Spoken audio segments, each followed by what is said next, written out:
My supervisor pulled me aside and said, "We need to talk about what you did to your coworker's chinchilla." My vision went black around the edges. The words slammed into me like a freight train, each syllable hitting harder than the last. Chinchilla. Dead. My fault. The coffee cup slipped from my numb fingers and exploded against the break room floor, ceramic shards skittering across tile like tiny screams. Hot liquid splashed up my legs, but I couldn't feel the burn through the ice flooding my veins. Marissa's face was carved from stone, her usual warm smile replaced by something cold and predatory.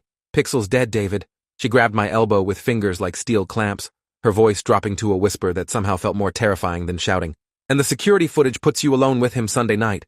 The break room suddenly felt too small, the fluorescent lights too bright, the smell of microwaved lunches too nauseating. Other employees were turning to stare, their conversations dying mid-sentence as they sensed the electricity in the air. I tried to speak, but only managed a strangled sound. Pixel, Kendra's beloved chinchilla, the fluffy gray creature that had squeaked endlessly from its elaborate cage setup for 6 months. The animal I'd complained about in 16 separate emails to HR. The rodent whose constant noise had driven me to work late on Sunday, just to escape the sound. Now it was dead, and somehow they thought I'd killed it. "Conference room. Now." Marissa's grip tightened as she steered me past Derek's shipping station, past Janet's customer service desk, past Tom's accounting cubicle. Each pair of eyes that followed our march felt like a brand burning into my skull. By tomorrow morning, everyone would know that David Chen had been accused of murdering a chinchilla. The absurdity would have been laughable if my entire career wasn't disintegrating with every step. The conference room door slammed behind us with the finality of a coffin lid. Marissa didn't invite me to sit. Instead, she spread photographs across the polished table like a dealer laying out cards for the final hand. Pixel's small gray body, motionless at the bottom of his cage, fur matted and lifeless. His water bottle, still full, his food pellets, scattered and untouched. The exercise wheel that had tortured me for months with its metallic squeaking, now silent forever. "Calcium oxalate poisoning," she said, her finger tapping one particular photo that showed Pixel's contorted form. "Do you know what that is, David? It's what kills chinchillas when someone feeds them the wrong plants. Someone who researched exactly how to murder a small animal without leaving obvious traces." She paused, letting the accusation sink in like poison.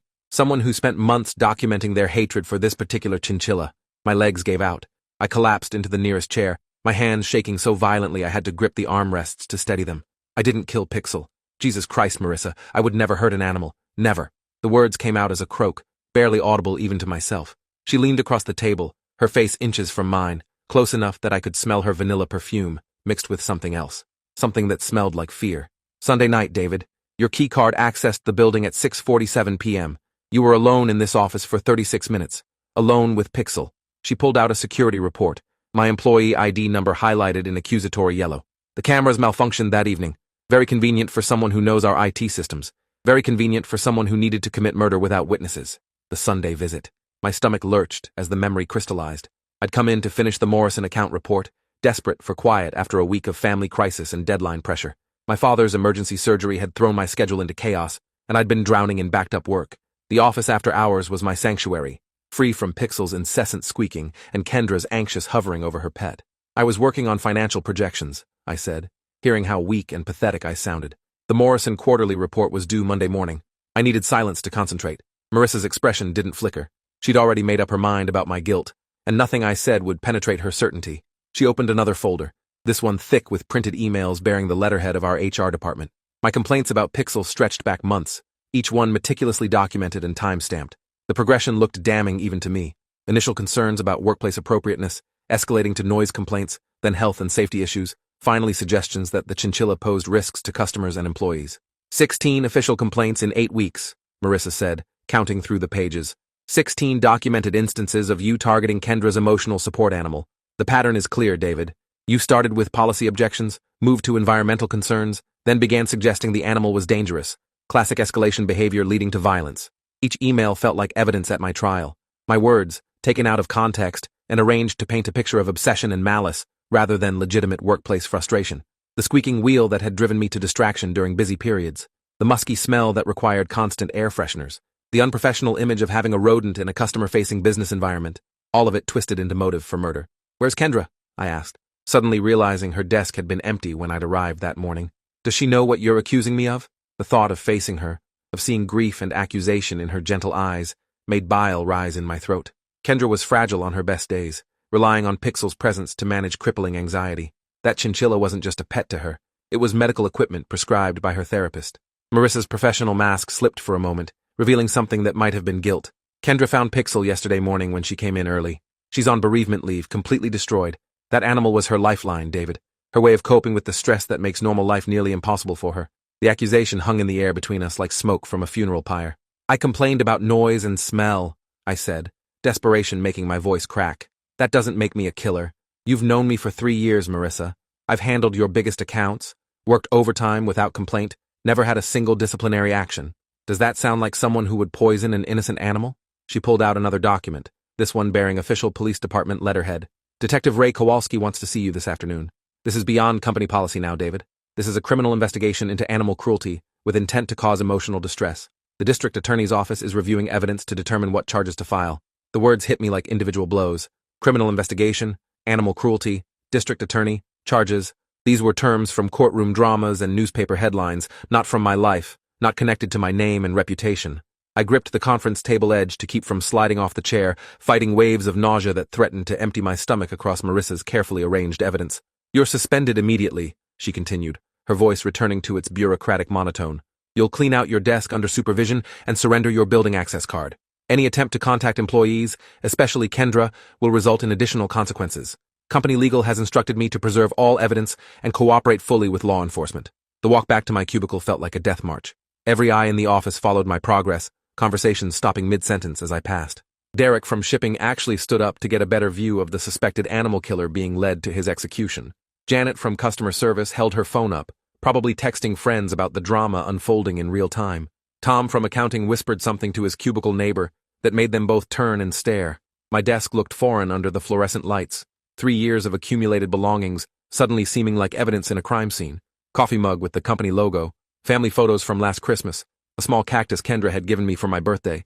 Ironic that she'd chosen a plant, given that a plant had allegedly killed her beloved pet. I wrapped each item carefully in tissue paper, hyper-aware of Marissa watching my every movement for signs of guilt or hidden contraband. Kendra's empty workstation dominated the space beside mine, her elaborate chinchilla habitat standing like a monument to Pixel's death and my supposed crime.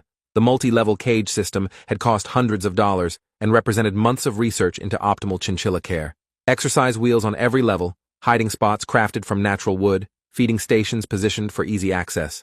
Now it stood empty, except for scattered bedding and forgotten toys, a shrine to my alleged victim. The silence from the habitat was unnerving after months of constant activity. Pixel had been nocturnal, most active during late afternoon hours when I was trying to concentrate on complex financial reports. The squeaking wheels, rustling bedding, and occasional chirping sounds had formed a soundtrack to my workday that I'd grown to hate. Now the absence of that noise felt wrong, like a song missing its rhythm section. "Hurry up," Marissa said, checking her watch with obvious impatience. "Detective Kowalski expects you at the police station by 2 o'clock. You'll want time to find a lawyer before then." Her casual mention of legal representation made the situation feel even more surreal and threatening. She genuinely believed I needed criminal defense, that the evidence against me warranted serious charges.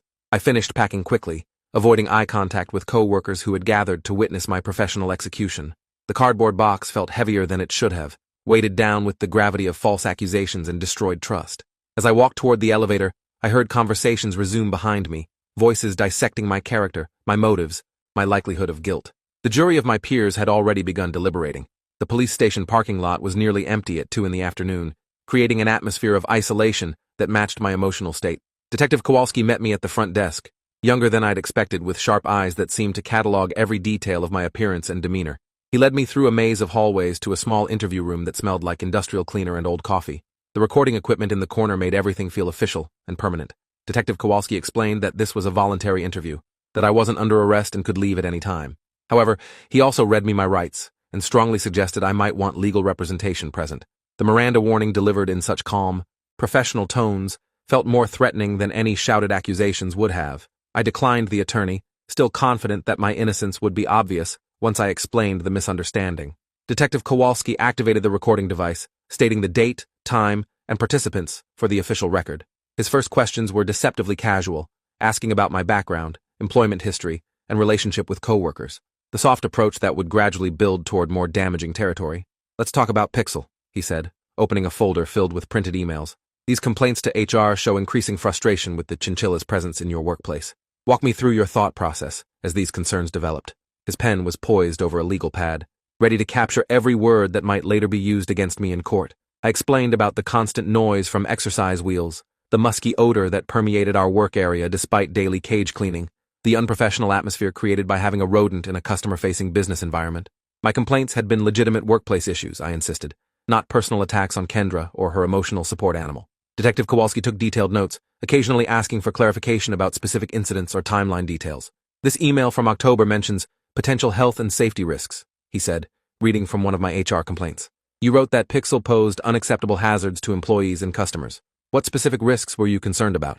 He looked up from the document, his expression neutral, but his eyes intensely focused. The question felt like a carefully laid trap. I'd been thinking about allergies and respiratory issues, potential problems with customers who might have adverse reactions to animal dander or droppings in a retail environment.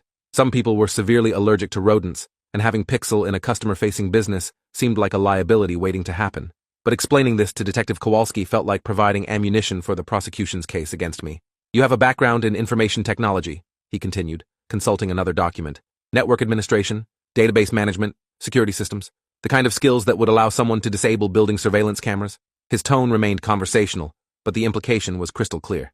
I had the technical knowledge to cover my tracks by eliminating video evidence.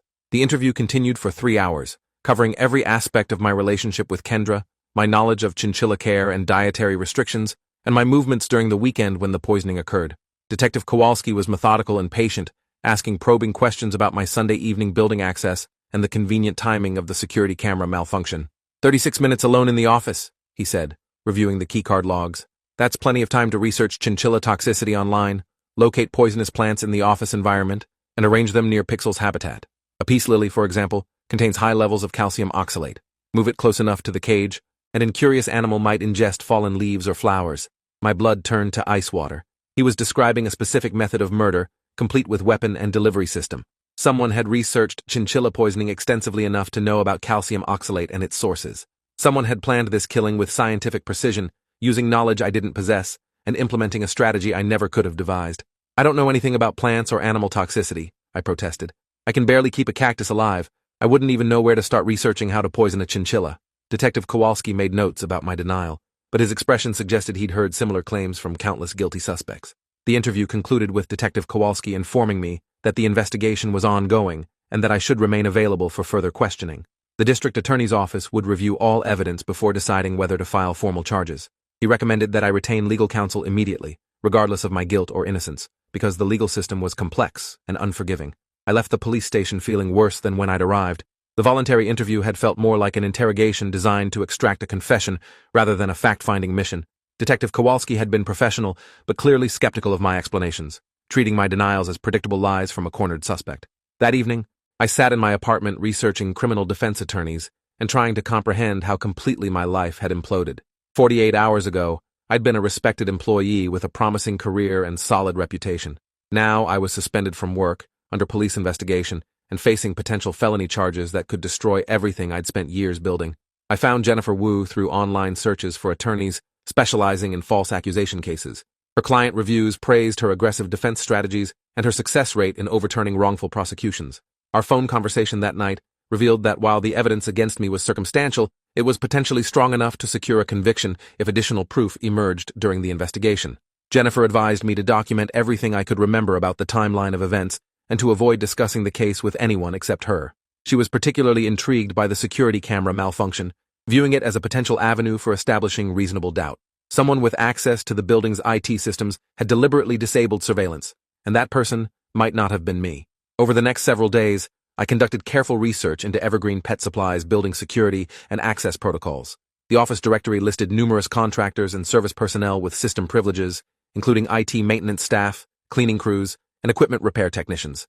Anyone with administrative access could potentially have disabled the cameras before committing a crime.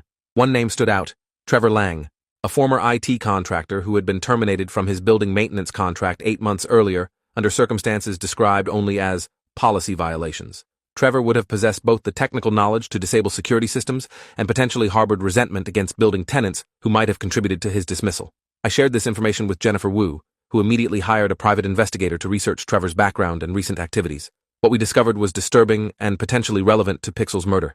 Trevor had been fired for accessing confidential client data and making inappropriate comments about female employees, behavior that had culminated in formal complaints and threats of legal action.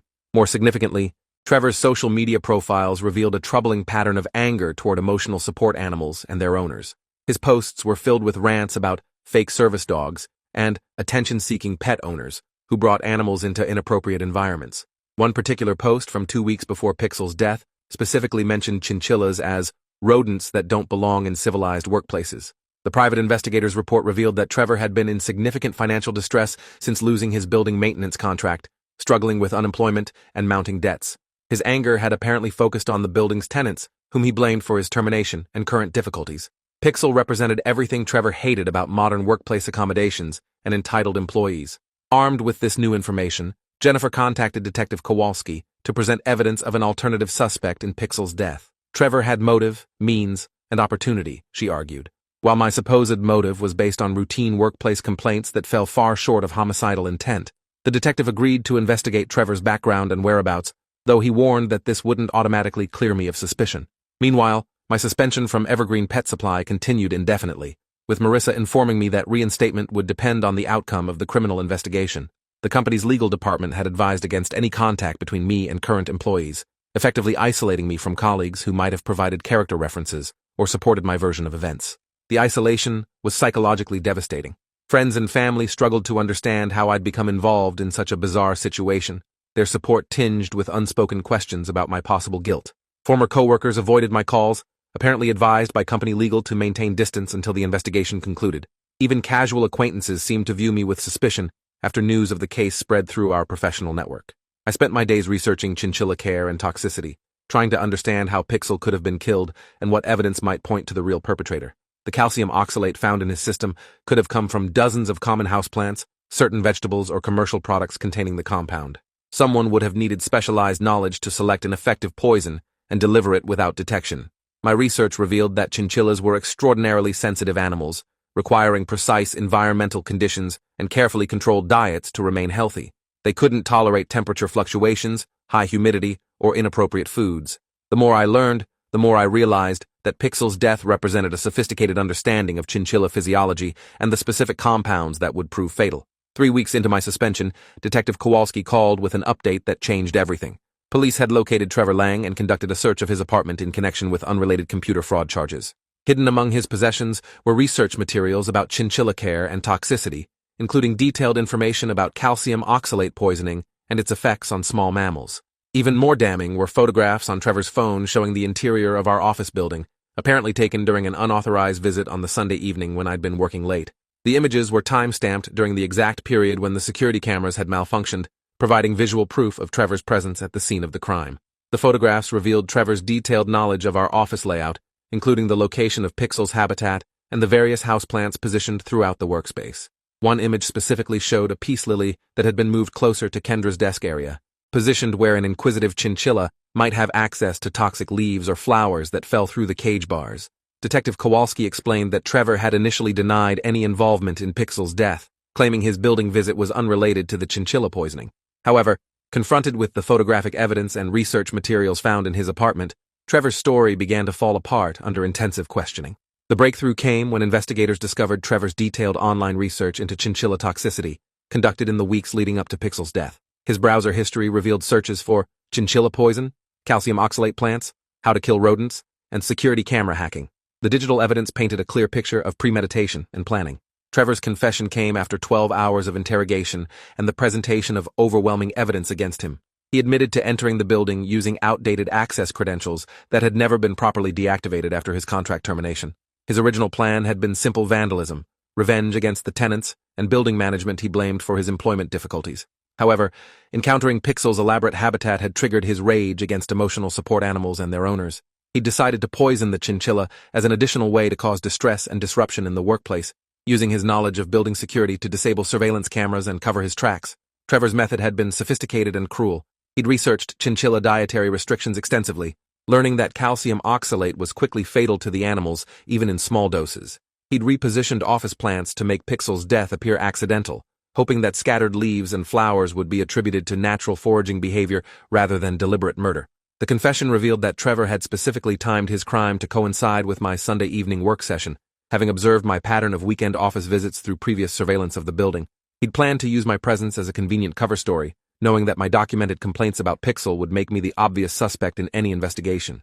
Detective Kowalski called me personally to deliver news of Trevor's arrest and confession on charges, including animal cruelty, breaking and entering, computer fraud, and evidence tampering. All suspicion had been cleared from my name, he explained, and the district attorney's office would be issuing a formal statement acknowledging my wrongful investigation in the case. The relief was overwhelming, but it was tempered by anger at the weeks of hell I'd endured due to circumstantial evidence and rushed judgment. My reputation had been damaged, my career disrupted, and my faith in the justice system severely shaken. Trevor's confession vindicated me legally, but it couldn't undo the psychological trauma of being falsely accused and publicly suspected of animal cruelty. My reinstatement at Evergreen Pet Supply came with formal apologies from Marissa and the company's executive team, along with full back pay for my suspension period and reimbursement for legal fees I'd incurred during the investigation. However, returning to the office felt uncomfortable despite my vindication. The damage to workplace relationships had been done, and several co-workers seemed unable to completely move past their initial suspicions. Kendra's reaction to learning about Trevor's arrest was complex and emotionally charged. Relief that her pet's killer had been caught mixed with guilt about the suspicion that had fallen on me during the investigation. She approached me privately to apologize for not defending my character more strongly, explaining that grief over Pixel's death had clouded her judgment about potential perpetrators. She provided a detailed written statement to HR acknowledging my innocence and commending my professional character, but our working relationship remained strained by the traumatic circumstances surrounding her pet's murder. The shared space where Pixel's habitat had stood felt haunted by memories of squeaking wheels and the false accusations that had nearly destroyed my career. Several co-workers who had contributed to the email complaints that formed the foundation of the case against me approached with awkward apologies. They explained that their noise and odor concerns had been genuine workplace issues, not intended as evidence in a criminal investigation. Others seemed to avoid me entirely, apparently uncomfortable with their role in what had nearly become a wrongful prosecution. The company implemented new policies regarding emotional support animals in the workplace, requiring advance approval from HR, medical documentation from licensed professionals, and specific accommodations to address legitimate employee concerns.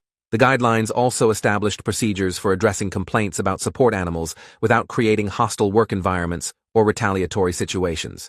Trevor Lang was ultimately sentenced to 3 years in prison for animal cruelty and related charges, along with probation requirements that included mental health counseling and community service with animal welfare organizations. His case became a cautionary tale about the consequences of workplace revenge and the innocent people who can be harmed when investigations focus too quickly on convenient suspects. The experience taught me valuable lessons about the importance of thorough documentation, immediate legal representation, and maintaining professionalism even when facing false accusations. I also gained new appreciation for the complexity of workplace accommodations and the need for policies that balance competing employee needs fairly and compassionately. Most importantly, I learned not to take my reputation, job security, or personal freedom for granted. All three can be threatened by circumstances completely beyond my control, destroyed by coincidences and circumstantial evidence that create compelling narratives of guilt. The weeks of suspension and investigation left lasting effects on my confidence and trust in institutional justice. 2 years later, I still work at Evergreen Pet Supply, though I've been promoted to a senior management position that allows me to help shape company policies around employee relations and conflict resolution. The chinchilla incident, as it came to be known within the company, ultimately led to positive changes in how sensitive situations are investigated and resolved. Pixel's legacy became one of improved workplace policies, better security protocols, and more thorough investigative procedures that protect both employees and animals from future tragedies. While I couldn't bring back Kendra's beloved pet, I could help ensure that other innocent parties wouldn't face the nightmare of false accusation and wrongful suspension that had nearly destroyed my life and career. The trauma of being falsely accused never completely faded, but it transformed into something useful, a deep commitment to fairness, thorough investigation, and protecting the innocent from rush to judgment that can destroy lives as effectively as any crime.